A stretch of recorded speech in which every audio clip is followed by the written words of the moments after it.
Good morning. I'm John Bremond, Senior Warden here at St. Philip's. Welcome to the 2022 annual meeting. This year's meeting is being offered as a hybrid gathering to allow both in-person attendance and a video feed. Looking back at 2021, we experienced a continuing adjustment to living with COVID. We began the year with no option but to worship remotely. We had the very good fortune to have had our leadership prioritize investment in and adoption of streaming technologies back in 2020 that enabled us to have high quality connections. As was very appropriate, we began gathering back in person outdoors at Easter. I regarded that as a very joyous occasion. As the year progressed, we were able to come back indoors by late summer with a full service schedule returning in October. Though we continued to deal with waves of Delta and Omicron variants of the virus, we seemed to find our way to reasonably normal existence with prudent precautions to keep the congregation safe. I again was overjoyed to have the opportunity to worship in church on Christmas Eve. I was asked by the rector to step into my position last July to complete the term of our prior senior warden, Sonny Bell. I'd like to take this opportunity to thank Sonny for all of his years of service. He has been a mainstay of lay leadership for many years and will be a very tough act to follow. Sonny and his wife Ronnie have certainly earned the right to spend more time with their daughters and grandchildren. I wish them well and safe travels. I would also like to recognize and thank the vestry members I've had the opportunity to serve with. They are a terrific group of bright, able, and committed people who deeply care about St. Philip's. The outgoing vestry class this year includes Chelsea Bailey, Lee Shaw, and Mark Woodhams. The remaining 6 members are David Haas, Liz Wood, Alex Swain, Michael Anderson, Barbara Cohn, and Megan Hodge.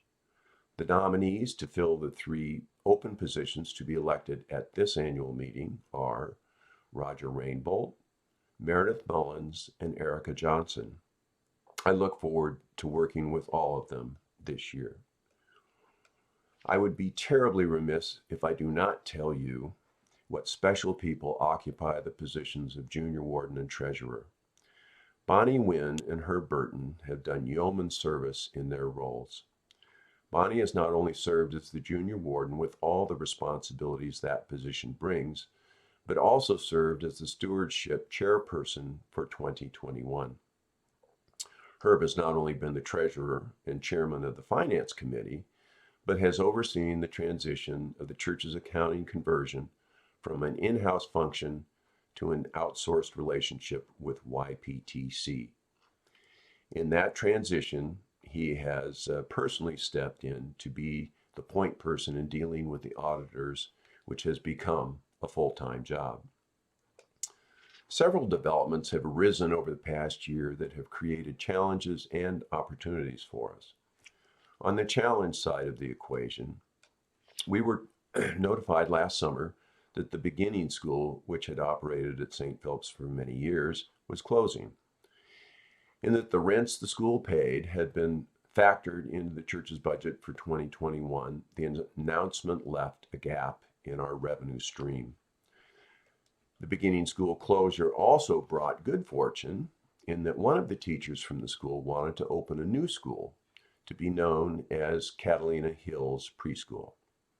The school entered into a 5-year contract that will keep them on campus for the foreseeable future. That contract brings some financial challenges that I will allow Herb to elaborate on in his report. You may recall at last year's annual meeting, there was a report that the Community Food Bank had awarded a grant to St. Philip's to upgrade the kitchen in the gallery to be a certified commercial kitchen. I'm pleased to report the work was completed and approved by the health department over the course of 2021.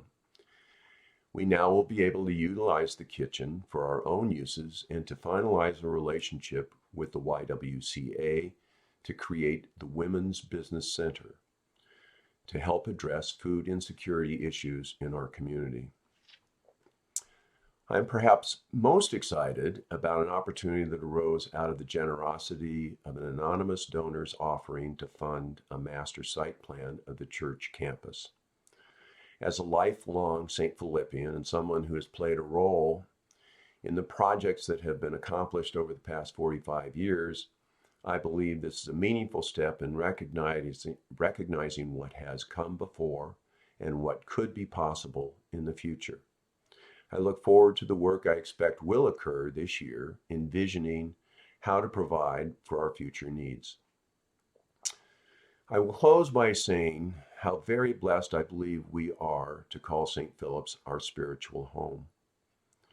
The abounding beauty of the church, the wonderful clergy and staff who lead and nurture us, the amazing liturgy and music, the opportunities to serve our fellow Tucsonans, and the tremendous fellowship opportunities we have with one another are truly gifts from God. May He continue to bless us and guide us. Thank you.